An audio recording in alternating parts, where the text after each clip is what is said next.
The first call I got from my younger sister, Lois, came just before our mother's funeral. Lois hadn't responded to any of my messages before that. She told me she had just returned from Hawaii with her husband, Keith, and brought me some chocolate souvenirs.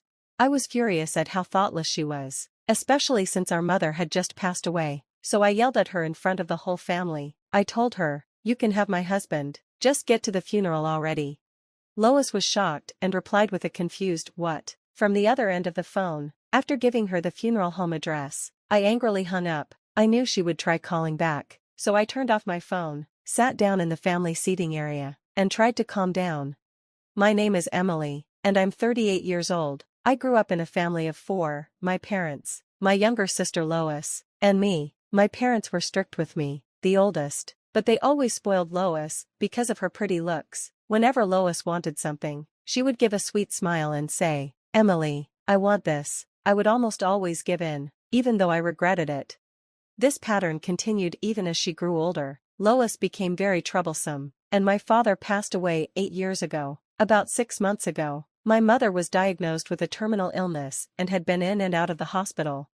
I married Keith, a senior colleague from my work, 2 years ago and moved into an apartment near my office. Over the last 6 months, I had been driving an hour each way to care for our sick mother while also working. Lois, however, had quit her job a year ago after breaking up with her boyfriend, and had moved back home. She kept telling me I was better at taking care of our mother and pushed the responsibility onto me. So, I took a month off work to look after her. Despite my efforts, she passed away 2 days ago. Where was Lois? She had gone to Hawaii a week before our mother passed, even though I begged her not to leave. At the funeral, after the priest finished speaking, friends and family began to pay their respects. It was clear how loved our mother was, because not only family but many of her friends also came to mourn. Even some of my colleagues from work showed up. One of them, Keith's father, the president of my company, was there, offering his condolences. He had been very supportive throughout my difficult time, but I couldn't find Keith anywhere at the funeral. Where was he?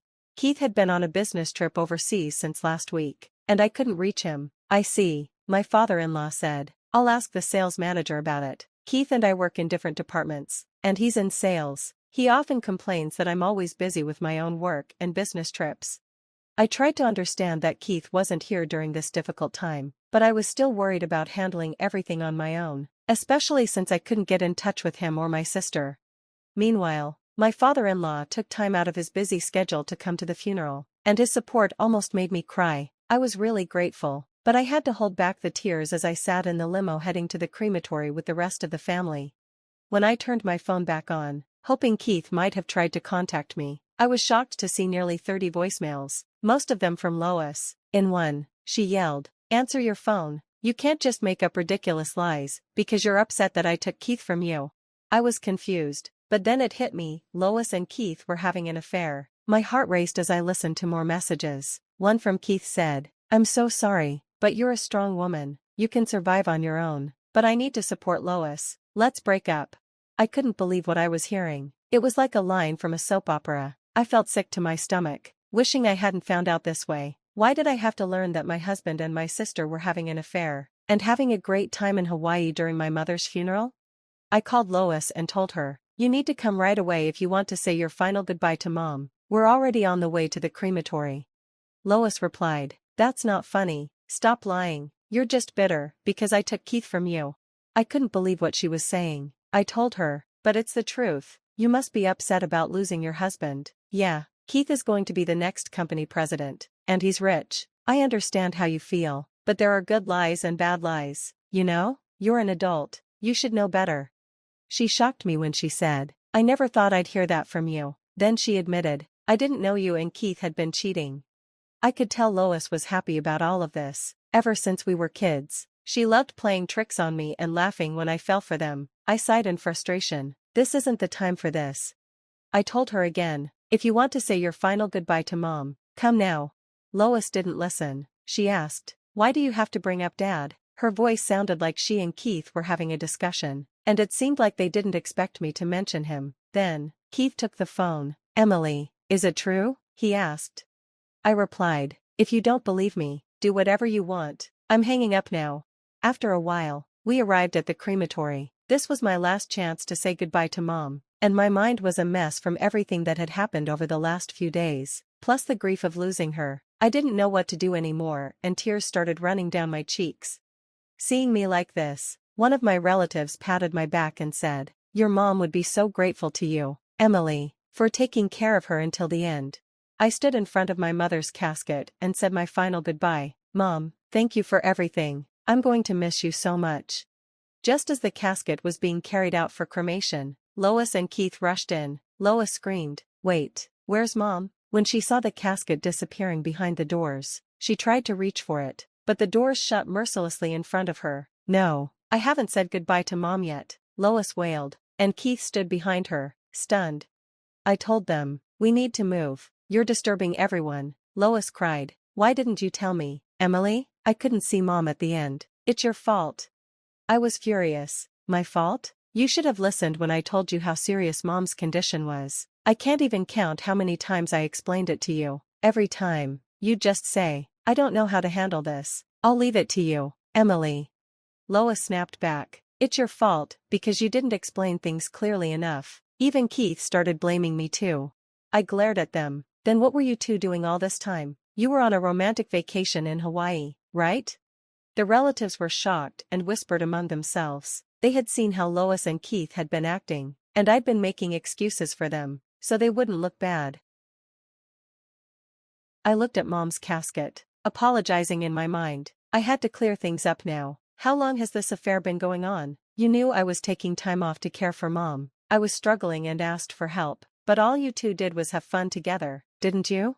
Lois interrupted. "Enough, it's all your fault, Emily. You didn't keep Keith close enough." I was confused. "What are you talking about?" Keith spoke up. "You need to prioritize your husband more. He got bored at home because all you ever talked about was work and caregiving." Poor Keith. I glared at him, and he quickly looked away. "Emily, you managed to marry a rich future company president, and you got conceited. That's why I took him from you. You always do this, Emily." It hit me hard. "You've been doing this to me since high school, haven't you? Every time I had a boyfriend, Lois would steal them from me." The only time Lois didn't steal my boyfriend was with Keith, because she was already living with her boyfriend at the time. It was a shame, though. "Now," Lois said, "from now on, I'll be with Keith and become the future president's wife. So, break up with him." I was done. "Fine, you can have Keith. I'll divorce him." At that point, I didn't care about anything. When I decided to marry Keith, I had no idea he was the son of the company president. He had worked at a regional branch and then moved to headquarters, where I worked. Keith was smart, friendly, and quickly connected with everyone. I started to have feelings for him, and we began dating. Eventually, he proposed, and I happily accepted. I didn't find out his father was the president of the company until I visited his parents' house. It was a huge surprise. Keith said, "Promise me you won't come back later, begging for a divorce." I replied, "I won't do that." "You're sure you want to leave me?" "Yes, I am. If you leave me, no man will marry a workaholic like you. You know that, right?" I told him, "I can live my life however I want, on my own, but for today, please just say goodbye to Mom properly." Lois and Keith exchanged smirks, like they had won. My relatives watched with raised eyebrows, clearly uncomfortable. "I'm really sorry for showing such an unpleasant scene," I said, apologizing to my relatives. But then I heard Lois whisper, "You're always playing the good girl. I hate that about you." I had put up with so much, because she was my little sister, but I had had enough. I decided I was done considering her my sister. I was getting divorced from Keith and losing my family. All that was left was to prepare myself for that. I bit my lower lip hard. 2 weeks later, I had moved out of the apartment and into a new condo near my office. I even put my parents' house up for sale. There was nothing left. Lois moved in with Keith, and Keith and I had already completed our divorce papers and filed them. I'm sure Lois and Keith were happily starting their new life together. I smiled at my mother's portrait. "The revenge begins now. Watch over me, Mom," I thought, picturing what would happen next. The next day, at work, I had a lot of voicemail messages on my phone. One of them was from Keith. "What's going on? We're divorced, right? Why do I have to pay $30,000? Anticipating that they might come to my new place, I decided to meet them at a local diner. As soon as we started talking, Keith was yelling, I got a document from a lawyer. What's this all about? We're already divorced, right? I was confused. Exactly. I don't understand either. I had asked a lawyer to claim $40,000 from Keith as my share of the property and $30,000 from Lois to cover her part of our mother's medical expenses. The documents must have arrived at their place, and they should have expected it, but they probably didn't. I was getting frustrated. You just need to pay what you owe, I said. That's not fair, Keith protested. Listen, don't think you can get away with what you've done. I've suffered a lot because of this. Should I sue you for emotional distress as well? Emotional distress? Keith muttered. You cheated, that's a fact, so pay up. They went quiet for a moment, probably realizing they couldn't argue with the law. Then, Lois finally spoke up, looking down at me. So, Emily, you're just after the money, huh? Fine, I'll let Keith pay. If I borrow money from Dad, we can easily get the $70,000. Keith, I know you don't have any savings. Lois added, Keith will be the president soon, then he'll be rich. It's just a bit of patience. Oh, Lois, you're after the money too, aren't you? No, I have plenty of love, she said. Dad has been staying for a long time, and he'll retire when he turns 65. So, in 2 years, I'll be the president's wife. Keith said, Really? It'd be great if you could really become the president. I'm definitely going to become one. I'm the only son, Keith replied. I couldn't hold it in anymore. I burst out laughing. You can't be serious, I said, laughing. I can't believe this. I heard Lois whisper, Has she lost it? But the real stage of my revenge was just beginning. I said, Keith, you've been missing work for a long time, saying it's because of the family funeral, right? Well, my mother-in-law is family too. That's true, but the company knows what you've actually been doing. Keith looked confused. You didn't know? Your father was kind enough to attend Mom's funeral. I didn't tell you this, but I had to inform the company and your father that you lied about taking family leave for caregiving, and instead, you went off to Hawaii with your mistress. Keith froze. You never did any caregiving at all. You have the gall to act so brazenly. You've even been off work with Lois during your business trips, haven't you? I reported that too. How did you find out? Keith asked, shocked.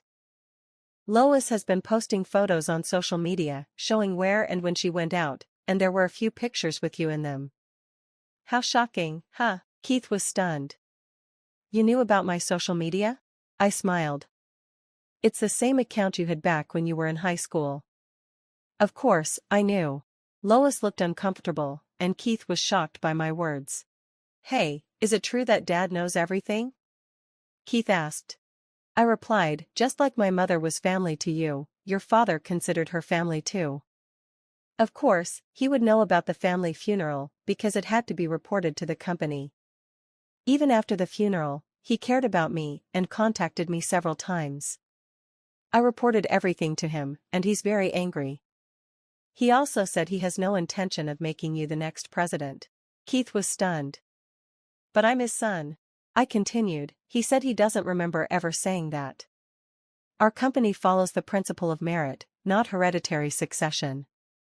He told me to tell you that he doesn't need a son who acts so disloyally. I smiled quietly as their faces turned pale. And by the way, I'm becoming the president starting next month. Keith and Lois were both shocked. What? Keith said, in disbelief. I just received the official notice from the president and my superiors. I've been appointed as the new president. There's no way they'll let you become president. Keith frantically called his father, and Lois watched anxiously. Lois whispered, So, Emily is becoming the president? If I'd known that, I wouldn't have stolen you from her. But you said you loved me, including my money. I couldn't stand their squabbling, so I stood up and said, If you want to fight, do it somewhere else. Oh, and I'll be expecting the payment, thanks. As I turned to leave, I heard them begging, Please don't abandon me. Please support me, sis. I ignored them, sidestepping their desperate attempts for help, and left the place. Afterward, the two of them ended up getting a divorce. My ex-husband, Keith, was demoted by his father and eventually quit his job. Now, he works part-time jobs every day to pay off what he owes me. Lois started working in a bar at night. She did well at first but was tricked by a bad man and ended up in a terrible situation. As for me, I became the president, though it's for a small company that's a tenant in the main company's building. It's a subsidiary in the caregiving industry, which was created based on a proposal I submitted while I was on caregiving leave. The caregiving business is expected to grow, and I'm expected to do well. I'll do my best from now on.